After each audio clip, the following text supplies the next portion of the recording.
বন্ধুরা, আজকে চতুর্দশী, বাবা শিবের পুজো করতে বসে গেছি। তাহলে গুছি গাছি নিয়ে পুজোটা করি। ফার্স্টে তোমার প্রদীপটা জ্বেলে নিচ্ছি, বাবাকে চন্দন দিই। ফার্স্টে চন্দন দিচ্ছি, কলকে দিলাম এই বাবার পইতে পইতে আকন্দ,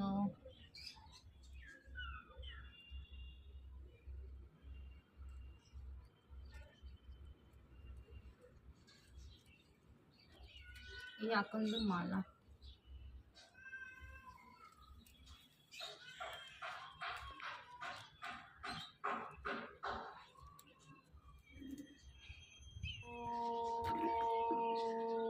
ওম নমঃ শিবায়, ওম নমঃ শিবায়, ওম নমঃ শিবায়।